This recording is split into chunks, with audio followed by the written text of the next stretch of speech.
I know that was important, but you perform Gilbert and Sullivan? I am the very model of a scientist Solarian. I've studied species Turian, Asari, and Batarian. I'm quite good at genetics as a subset of biology because I am an expert, which I know is a tautology. My xenoscience studies range from urban to agrarian. I am the very model of a scientist Solarian.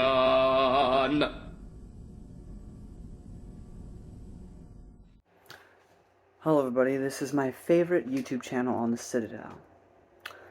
So again, I'm wearing the same shirt, but this is from the same day, it's just nighttime. I just want to quickly apologize. The Doom books are really long. They're like 700 pages. I wanted to get through all the prequel stuff before the new movie comes out, so that way after the movie comes out, I could just breeze through Frank Herbert's, sequels. But that requires reading these prequels, and they're pretty long. Like a 400, 300-page book, which most of the Star Wars books are, I could finish in about, a week, maybe less if I'm not, busy. But these books are long, and it takes a while, so I need to provide content. That's what a YouTuber is all about, right? But I need shorter stuff, so I decided to read some comics and whatnot that, I could get done quicker and talk to you guys about. So this is the Mass Effect universe. I have one novel to discuss, and I've either uploaded this before this, but publication-wise, I would have read that after these comics. I'll say, with no spoilers, I think these comics are fine. They're made by Dark Horse, but they're nothing like the best that the Star Wars Dark Horse comics had to offer. These are bare bones and pretty basic. They do provide some interesting insights in certain things and whatnot, like the backdrop of a lot of these is Cerberus. Like, there's this character named Ross that we learn about, and she's kind of like the person who's gathering intelligence and learning all this stuff, but, and then we get to see other characters from Cerberus being this organization within the Mass Effect universe. But, other than that, we get, a little bit of backstory on characters we meet in the games, though, of course, they kind of talk about a lot of their backstory, so we kind of know the gist without actually seeing it. But it is interesting nonetheless. It's by no means this fantastic, amazing comic, at least for Foundations. There's a couple other things that I'll be discussing today that are rather interesting, because I just decided to compile a whole bunch of things and talk about, like, the road to Mass Effect 1, which I plan on replaying at some point. But, as for the Foundation comics, they're okay. There's this free comic book day Joker one, which was fun. Joker being the pilot you have on your ship in the base game. And then there's these comics called Mass Effect Homeworld, which I actually thought were the best, which were like little origin stories for certain characters. A lot like Foundations, but made by the actual writers of these characters, and you can tell. And it's really good stuff in those ones. And I, if nothing else, I highly recommend those ones, as they don't spoil too much of the actual game, so you could read those prior to the games, get a little taste of what the universe is like, because you can get those comics for like $1.99 on Kindle. So if you want to check those out and see if the universe itself is even something you'd be willing to invest in, because you can get the Mass Effect, Legendary Edition on Steam and stuff, so like that could be a good introduction to you. Though I think a better introduction would be the novel Mass Effect. What is it called? I forget what it's called. Revelation by Drew Karpyshyn, because that actually takes place before the games. And a lot of this, I'm putting here because most of it is backstory, but a lot of it takes place like current day, and then jumps backwards. So it's kind of hard to do that. But yeah, do you need these for the Mass Effect universe? Not really. These really feel like more like tie-in material, like to get more money out of you. Not that they're necessarily bad, but they're not great. They're just okay. At least the Foundation ones. I do think the Homeworld ones are a bit better in writing quality and art-wise, but that's mainly due to the fact that they're written by the actual writers who wrote those characters within the video game. But that's pretty much it. That's my bare bones assessment of these comics.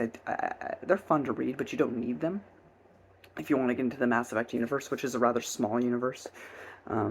But I enjoy them enough, so I'm going to talk about them. And yeah, if you don't want spoilers or anything about the Mass Effect universe, you can go. But I think these are some interesting things. I won't get too spoilery anyway, because they're just comic books. So if you want to stick around, I don't think I'll ruin too much for you. But I think they're worth your time if you want to just check them out, one day, or look them up on Read Comics Online or something. But issue 1, we meet a lady who kind of reminded me of Mara Jade from the Star Wars Expanded Universe, but she works for the Shadow Broker, which is this like seedy, sort of like Prince Caesar type character, minus the sexual stuff. Just has a lot of dirt on a lot of people. The power is knowledge. Knowledge is power, like Game of Thrones would say. And so, the Broker has his hands in like everything. Knows everything and it works his trade in gathering intelligence and giving out intelligence when the need arises. And so this lady works does a typical mission, but and saves this kid. Though it's not really about saving the kid. It's convenient. And at the end of it, Rasa, who's the kid's name, ends up killing this Mara Jade looking character. And we jump ahead, and she's now working for Cerberus. Cerberus being this human-centric organization we meet in... we hear a lot about them in Mass Effect, but they become a bigger thing in Mass Effect 2 and 3. But we learn that she's been working for them, and she's kind of been gathering intelligence on a lot of stuff that we know from the games for Cerberus, which is kind of like the backdrop of all these Foundation comics, at least, where Rasa's like looking at things. It's not all of them, but it's a good majority. She's looking into a character, and then we see the backstory. So the next one is issue 4, Foundation. This one doesn't really involve Rasa like at all. But this is Kaidan Alenko backstory, one of the characters we meet in the video game, one of our companions. And he tells us a story at one point in the game about his time as a bionic being trained, and this is kind of a story that goes into detail about that. His drill sergeant is mean, and Kaidan gets angry, and in this universe, biotics are basically, for all intents and purposes, the Force. Like, they got telekinesis and stuff, and they can do, like, Force pushes, but you have to be a bionic to do that. It's a similar thing to, like, a Jedi, though. Not exactly, they don't have all the same power bases, but they can do a lot of things. But he gets angry and accidentally breaks Rana's arm. And then later on, the drill instructor upsets Kaidan again, and he ends up killing the drill instructor, and he ends up getting kicked out of the place. He will later still work for the Alliance, but he gets suspended on Earth for a bit, and that's pretty much the story. It's okay, but you basically get the gist of the story from Kaidan telling you, so you don't really need to see it, but it's cool to see it, I guess. We also see it jumps ahead to... It does jump ahead, I was wrong, to Rana at the end of it. Or Rasa, I should say. And she's talking to somebody. Tai Lang. Now, Tai Lang is specifically a character that kind of just pops out of nowhere in Mass Effect 3, who is this, like, foil to your character because he's, like, super cool and amazing and, could do really cool things. So it is interesting through these comics that we learn that even as far as before the first video game, he was actually around doing stuff. We just didn't see him because he was hiding in the shadows, So that was kind of neat to know that he didn't just pop out of thin air, that he has been around this whole time, Even though in reality he did just pop out of thin air. But it's cool to have a backstory, or at least get more about him. Issue 10 basically gives us a backstory on Kasuni, who is a DLC companion you can get in Mass Effect 2. And mostly deals with her relationship with her lover, who she talks about, of course, in the video game. But we get to see her do this heist and stuff, and it's pretty cool and interesting, but I don't have too much to say beyond that. Then we jump ahead to more stuff, and we have Mass Effect Foundation number 9, which starts shortly after Mass Effect 1 and then jumps backward. We basically just get to see Morden's mission. Now, Morden is one of again, another companion we meet in Mass Effect 2, and he's one of my favorites from the video game, from memory at least. I played these back in, like, middle school, so it's been a while since I've touched them, but he was one of my favorite companions. I am the very model of a scientist Salarian. Anyway, he's amazing. But one of the things you learn about him in the game is how he participated in something that he regrets. Or at least, he says he doesn't regret, but he does. And we get to see the mission in which he did this. And it's a decent little thing. Again, Morden basically tells you everything, so you don't really need this, but if you want a visualization of some stuff that went down, this is the comic for you. we jump ahead to Free Comic Book Day, kind of like that one Star Wars one that you could get for Episode 3. Um, it's called He Who Laughs, which is about Joker. It's a very generic sort of story. Joker is the pilot, your pilot for the Mass Effect games. Now, imagine Mass Effect is a mix of like Star Wars, Star Trek, and Babylon 5. It's like accumulate all that together and you get Mass Effect. Um, but Joker is this amazing, funny character played by Seth Green. Yes, Seth Green, the one Chris from Family Guy, and one of the co-creators of Robot Chicken. Yeah, that guy. He is Joker. And the great thing about Joker is that he's a cripple. Like he has, I don't know if it's real or not. I am kind of ignorant on medical stuff, but he has bone disease, which means he can't be super active because like he can't go dancing because his bones will literally crack and shatter. But while he may not be able to walk very well or do much, what he excels in is piloting. So he steals the Normandy, which is your ship in the first game. Of course, this takes place before the first game. And he swoops around, evading all the police officers and everything, and outruns them, outguns them, does better than all of them.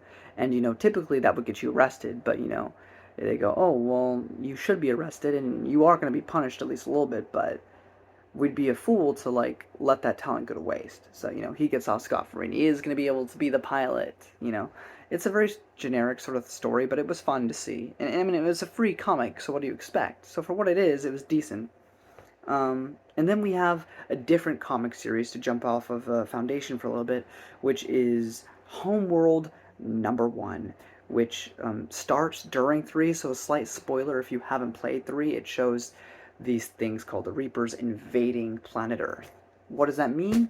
You're going to have no idea if you haven't played the game. But most of the story is a backstory for a new character we meet in Mass Effect 3 named James Vega, a new companion. And we get to see his backstory with his father, his abusive father, and, his kind of like stepdad, kind of, and his need to, just make his own choices because he ends up having to run from the cops because his dad tells him to get this thing in the store, and the guy's like, get away, junkie, we don't have that here. And he leaves the store, and then this shady guy gives him this, but then the cops pull up, so he's running away from the cops, and he gives it to his dad, and he's like, I'm through with you, Dad. You made me do this super illegal thing. I don't want to be around you anymore. I'm bailing. And he's like, if you bail, I'll tell them what you did, and then you won't be able to get into the army anymore. And so he's all pouty, because he's supposed to be a teenager in these comics, or in this comic, but his kind of stepdad person, he was with his mom before his mom died, and he goes, he's not going to say anything, because if he says that, then he's also going to go to jail. He's not going to risk that. He won't do it. He has no power over you except for the power you let him have over you. And so far, this is probably my favorite comic that I've read from the Mass Effect franchise. And again, that's because the person who wrote this actually wrote the character of the game, and you could really feel that when you read it. Then we jump back to Mass Effect Foundation issue 2, and we learn that Rasa was actually on the Citadel during the time of Mass Effect 1, while Rex was doing a mission. Rex is another companion character we meet in the first game. Also more Tai Lang. But that's pretty much it for that comic. I don't have too much to add there. Foundation issue 3, it begins with Tai Lang abusing somebody on Eden Prime, which is the first level you actually start on in the video game Mass Effect. After you were there, and it just really shows, that this guy who just pops up in Mass Effect 3 has been around all this time, which was cool. But basically the point of this story was to show what happened to Ashley before you arrive on the Eden Prime. Again, Ashley is another companion character from the video game who you meet on that planet, and this is what was going on with her before you show up. That's basically it. Also, Rasa in this comic has, like, Mara Jade hair, and she doesn't in the rest of the comics, so The comic never actually tells me. I don't know if she's like wearing a wig or if this is just like some sort of continuity error. I have no idea. I'm gonna say for the sake of argument, just because she's like a sort of like spy person, that it is a wig, but they never call it such. It's a little bizarre. And then lastly, we have Homeworlds issue 2. Again, the same writer, not the same writer, but a writer who wrote for this particular character, which is Tali'Zorah, who's one of my favorite characters from the game, from memory. And I did romance her. She's fantastic. You can only romance her if you play as a guy, though. If you play as a girl, she's straight, so you're crap out of luck. But she's really sweet and adorable. You can't romance her in the first game, only in the second and third game. But she's great, and this just kind of shows what she was up to before you meet her in the first game as well. But I feel like these two Homeworld comics were done significantly better than the Foundation comics, and I think that's just in large part due to the fact that it was written by the actual writers. But overall, I think these are really fun. Do you need them to enjoy Mass Effect? Absolutely not. These are completely unnecessary, unlike the expanded universe, but they're fun. The only thing worth reading, which I may have uploaded first, I don't know at the time of this recording, is Mass Effect Revelation by Drew Karpyshyn, which is a true prequel to the Mass Effect games because it focuses on two characters earlier on in the universe before the events of the game. So we'll get to that another time if I haven't already. But that's pretty much it, guys. I'm going to get some sleep. If you enjoyed this video, give a thumbs up. Again, thank you for your patience. I'm sorry it's not Star Wars. But I promise you it's all coming, and it'll be a whole bunch of videos back to back to back of Star Wars, because of course it's New Jedi Order, which is a long-running series. I might need another break after or before Force Heretic, but we'll see, because that trilogy drags.